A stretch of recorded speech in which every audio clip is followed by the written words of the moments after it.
boo xoolee dans cette affaire Barthélémy Diaz ak ki nga xam ne mooy le jeune Ndiaga Diouf est-ce que fii la thèse de la légitime défense bi nga xam ne kii monsieur Barthélémy Diaz mun koy def comme argument de défense mun na valable aussi parce que bu ñu xoolee aussi les vidéos il y a de cela 10 ans voilà le jeune homme n'était même pas armé ci vidéo yi da nga gis jeune homme. pas est-ce que quelqu'un a vu Ndiaga Diouf ci vidéo yi.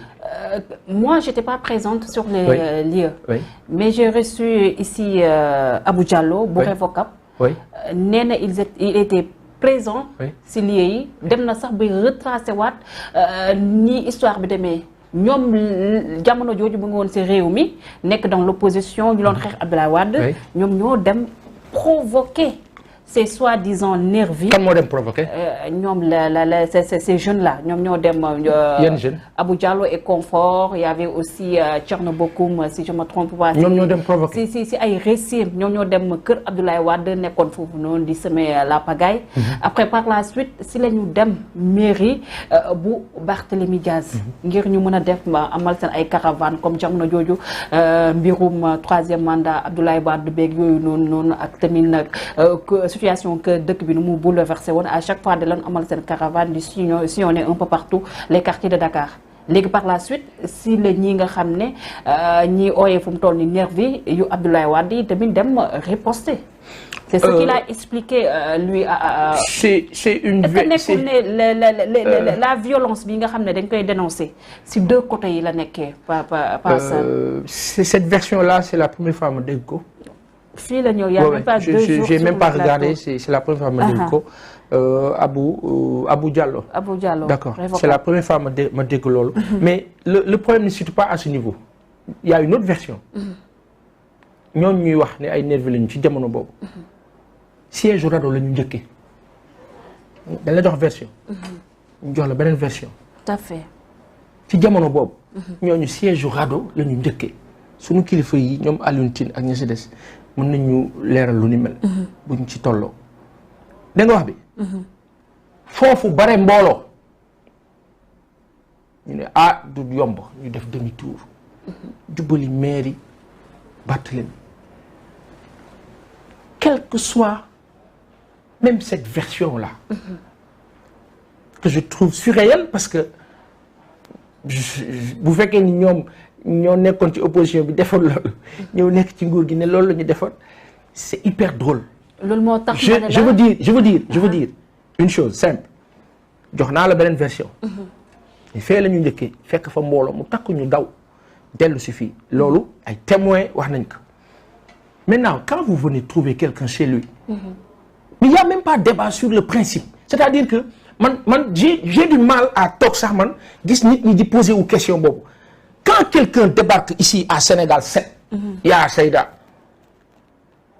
ak kilifa yi ne fi yéen ñi ne fi ñëpp. quand quelqu'un débarque ici. indiwul jàmm. loolu fekk ko ci. est-ce que ci xel. nom de Dieu ci xel. est-ce que nit ñi war nañoo toog naan lu tax ñu def ko lii. je suis d'accord avec toi. te indiwul jàmm. je suis d'accord. bu indee jàmm ñu comprendre mais ba mu ñëw indiwul jàmm. encore que une enquête au temps lan lañ doon wax que benn gisuñu ku daanu foofu ci mairie ba benn ñaareel ba li ñu gis rek mooy Barthélémy nee na tiré na. Barthélémy wax na clairement tiré na daanu na. dem leen ngeen xool hôpital déglu rek. voilà may ma rek. foofu ñu nekkoon ñoom. ña fa newoon laa wax de gisuñu fa ku fa daanu en passant. beneen bi mooy que bu ñu nee bal ba ñu yaakaar ne moom la Barthélémy yoroon. tiire ko bokkul ak bal bi ñu ne moo rey Ndiaga Diouf waaye yaa xayti loolu wax bu weesu la lu ñoo nekkaat fii di indiwaat loo xam ni jàll na bëgg ko rétablir dans un autre sens. il y a une fumisterie bu am si dëkk bi ñu baal ñu ñii setaan bu bon boo xam ni yàlla sax mën naa na ma yàlla baal xaw ma yàlla lu muy décider. mais mën nañu see jéppee gis nga nit loo far loo nekk fenn gis nga nit boo nekkee nit bu newul si dëgg xoolil baat ko mënul wax ndax mënuloo ko wax da nga kaa mere ba mu xam ne mere nga ko du la dóor ci parce que da nga ko mere da nga koy won ne ko man damaa mer lan la noo dara fas sa kanam mu xam ne am na lu la metti. Je veux juste dire que on ne peut pas aujourd'hui continuer. J'ai entendu M. Diatara Yankoba son discours de la dernière fois fii Thiès nangam dañuy leen di taal ak seen ay njaboot. kooku violent wu ces propos là moi j'ai jamais connu imaginer sax que M. Diatara dina wax sax nii bu kawe bay wax nii musuma ko imaginer. On le respecte depuis la faculté de droit. Cette violence. Mais musuma imaginer j'ai eu mal pour lui parce que c'est pas l'image que je me faisais de lui. J'ai eu très mal parce que dama jàppoon ne nit bu baax laay gis nii amaana nit bu baax la xëy na circonstance moo tax mu waxee noonu mais dafa juum après la même personne je l'entends parler de Macky Sall tout à l'heure j'ai écouté un truc qu'il disait sur Macky Sall j'ai dit mais je rêve donc finalement damay wax benn affaire après quelqu'un dira oui politiciens yi selon fu ñuy far bu ñu faree fii tey noonu la ñuy waxee bu ñu faree fee tey noonu la ñuy waxee waaye léegi bu ñu faree fii tey ak bu ñu faree fee léegi ñun nañ xool dëgg. nañ xool logique. Assane si loolu laa bëgg a ñëw ak yow manipulation bi nga xam ne da nga koo seetlu si les deux bords bu ñu waxantee suñu dëgg parce que en 2011 kii di président Macky Sall. nga xam ne mun nañu wax ne fu mu toll nii dafa mel ni comme ku teg mbirum Barthélémy Diaz ak Ndiaga Diouf épée de Damoclès si bopp ki nga xam ne mooy Barthélémy Diaz moom en 2011 mu doon xam ne ni kii di Barthélémy Diaz il n'a rien fait. 2012 quand il était déjà président. Voilà di dem sax bay tuddee kii nga xam ne mercenaire ak kii ay nerveux yooyu. qu'il était déjà président. de l'autre aussi côté aussi si opposition bi aussi mun nañu am aussi même reproche boobu pas Assane. Est-ce que cette violence ou bien cette manipulation de l'opinion publique pour ne pas dire de la jeunesse sénégalaise tey est-ce que jotul les politiciens xam ne carrément ils sont minoritaires ñu dem vers l'essentiel pas Assane. Ah mais c'est pas moi je n'appréhende pas comme ça je ne juge pas comme ça et je ne me permettrai pas d'être prétentieux pour juger ainsi si àdduna ñaar fu mu am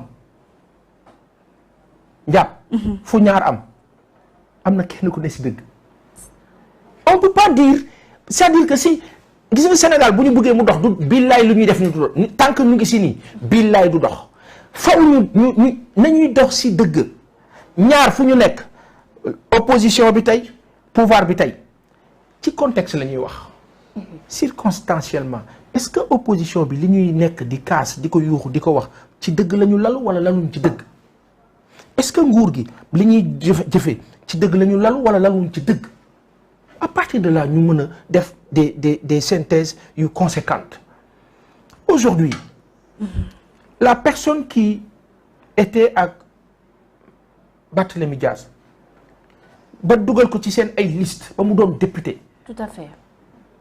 Pourtant il était avec lui Macky Sall quand il disait chez les Diaz que oui Barthélémy ci légitime défense la nekkoon.